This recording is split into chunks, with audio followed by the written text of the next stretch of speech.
Hi everyone, Chan Cheah here. I'm a haematologist and I'm Director of Blood Cancer Research Western Australia.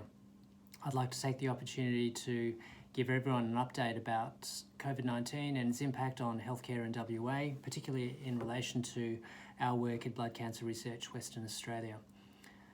The coronavirus pandemic has obviously had a massive impact on the world at large and healthcare in general. In Perth and Western Australia, we've been pretty fortunate in the sense that swift government action and also the really great adherence of the people of Western Australia with social distancing has meant that the spread of coronavirus has been stopped in its tracks, and we have very few new cases at the moment. Community transmission appears to be low, and that is really good news for our patients.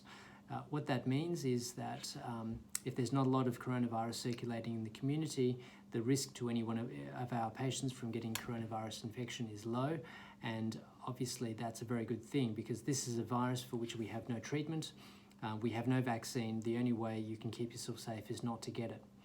So this video is really to focus on some practical things that patients with blood cancer and their loved ones can do to minimise the risk of getting coronavirus infection.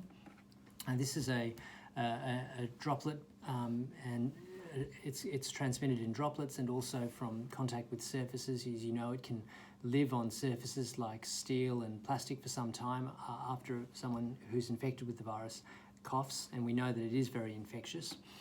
In terms of practical things that you can do, clearly stay home unless you absolutely need to go out.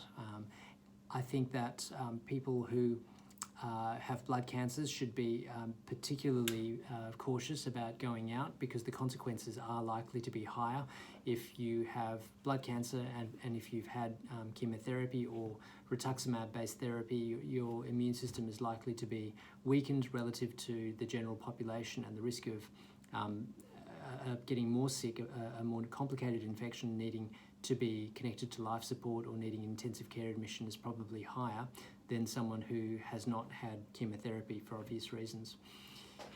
If you do need to go out and about in public, then it's important to practice good hand hygiene, use hand sanitizer or wash your hands thoroughly with soap and water for 20 seconds.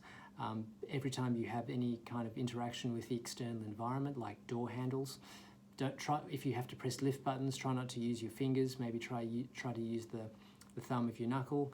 If you have to open doors and you can, try to use your elbows. If you have to push any buttons in the external environment, try to use your elbows and not your hands. Try really hard not to touch your face. It's very difficult to do, I know from experience, but the virus, if it does come onto your hands, that doesn't make you sick. It's actually getting into your respiratory tract, and that happens via the eyes, the nose and the mouth. So if you don't touch your face and you wash your hands, you'll be okay. There's a lot of discussion about the use of masks, and it's quite controversial. You might be aware that in America there's been a recommendation that people wear masks. The material that the mask is made of seems to be important, and just the disposable surgical masks seem to be the most effective, but only if they're used, if they're changed over frequently, because they become moist with your breath, and then they can grow more bugs and viruses, because a warm, wet environment is ideal for growing viruses. So it's best if those get changed regularly. In WA, in Australia, the recommendation is for masks to be preserved basically for healthcare workers because they're in short supply, as you know.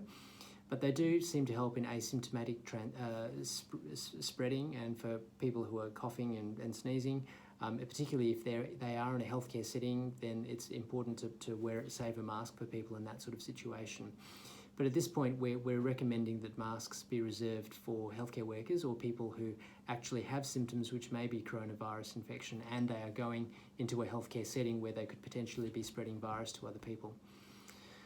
I am actually recommending that everyone get an influenza vaccine this year, and I do normally say this to all my patients anyway, but I think it's particularly important this year because we know from seasonal coronavirus that if you have influenza at the same time as having coronavirus, your outcome is likely to be worse, and it's very likely that the same will be true of COVID-19. So I'm recommending all of my patients get an influenza vaccine.